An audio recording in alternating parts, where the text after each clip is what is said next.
कल से मेरे खिलाफ एक स्क्रिप्टेड कैंपेन चलाया जा रहा है। आप मोदी जी से डर गए क्या?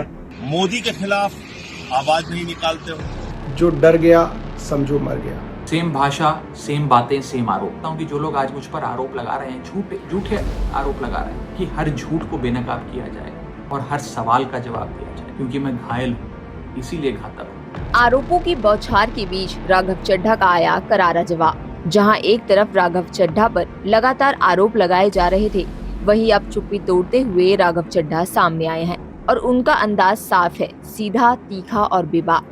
राघव चड्ढा का कहना है कि पिछले कुछ समय में उनके खिलाफ एक स्क्रिप्टेड कैंपेन चलाया जा रहा है, यानी आरोप अलग अलग लोगों की, लेकिन भाषा और निशाना एक ही।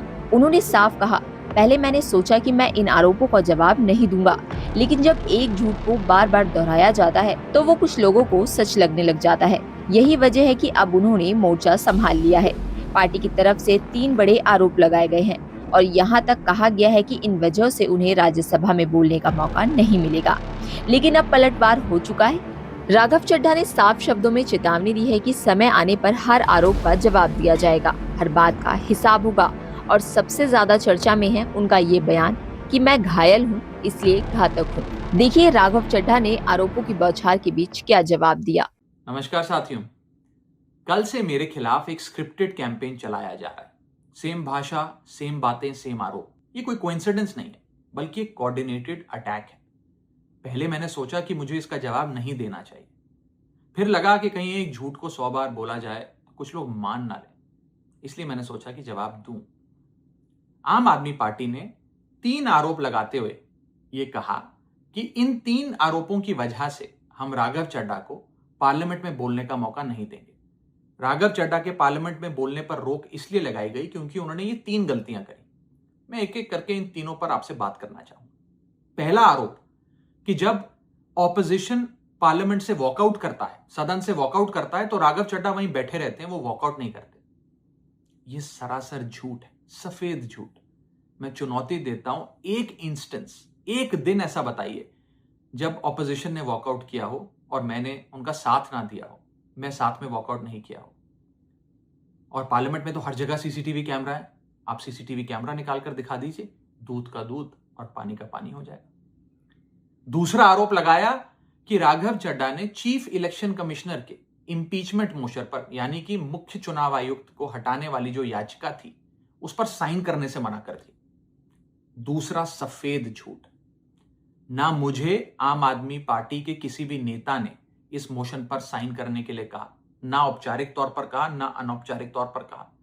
और आम आदमी पार्टी के राज्यसभा में कुल 10 सांसद हैं, जिनमें से 6 या 7 सांसदों ने इस मोशन पर खुद ही साइन नहीं किया। तो भला इसमें मेरी क्या गलती? खाली सारा दोष मुझ पर ही क्यों मढ़ा जा रहा है? और इस मोशन के लिए राज्यसभा में कुल 50 सिग्नेचर चाहिए होते हैं, यानी कि 105 विपक्षी सांसदों में से मात्र 50 सिग्नेचर से ये याचिका पूरी हो जाती। तो इतना शोर क्यों? और तीसरा आरोप जो मुझ पर लगाया गया वो ये था कि राघव चड्ढा डर गए हैं और इसलिए वो बेकार मुद्दे उठाते हैं। पहली बात मैं बता दूं कि मैं पार्लियामेंट में शोर मचाने, चीखने, चिल्लाने, माइक तोड़ने या गाली देने नहीं गया। मैं वहां पर जनता के मुद्दे उठाने गया हूं, लोगों की बात करने गया हूं। और मैंने कौन सा मुद्दा नहीं उठाया? मैंने जीएसटी से लेकर इनकम टैक्स की बात करी, पंजाब के पानी से लेकर दिल्ली की हवा का मुद्दा उठाया, हमारे सरकारी स्कूलों की हालत से लेकर कैसे पब्लिक हेल्थ केयर इंस्टीट्यूशंस को मजबूत किया जाए, इंडियन रेलवेज में जो पैसेंजर्स ट्रैवल करते हैं उनकी समस्याएं रखी, यहां तक कि मेंस्ट्रुअल हेल्थ, एक ऐसा मुद्दा जिसके बारे में लोग बात करने से कतराते हैं, वो बातें तक रखी। बेरोजगारी से लेकर महंगाई तक तमाम मुद्दे उठाए। आप मेरे 4 साल का पार्लियामेंट का ट्रैक रिकॉर्ड उठाकर देख लीजिए। और मैं पार्लियामेंट में इंपैक्ट क्रिएट करने गया हूं, मैं पार्लियामेंट में रकस क्रिएट करने नहीं गया। ये टैक्स पेयर के पैसे से जो पार्लियामेंट चलती है, उस टैक्स पेयर के मुद्दे उठाने में पार्लियामेंट में गया हूं। अंत में मैं बस इतना कहना चाहता हूं कि जो लोग आज मुझ पर आरोप लगा रहे हैं, झूठे आरोप लगा रहे हैं कि हर झूठ को बेनकाब किया जाएगा और हर सवाल का जवाब दिया जाएगा, क्योंकि मैं घायल हूं, इसीलिए घातक हूं। राघव चड्ढा का ये वीडियो सिर्फ सफाई नहीं बल्कि एक बड़ा राजनीतिक संकेत है। अब सवाल ये है कि क्या ये बयान आने वाले दिनों में सियासी तूफान खड़ा करेगा या आरोपों की ये लड़ाई और तेज होगी। फिलहाल इतना तय है कि सियासत में अब ये मुकाबला दिलचस्प मोड़ ले चुका है।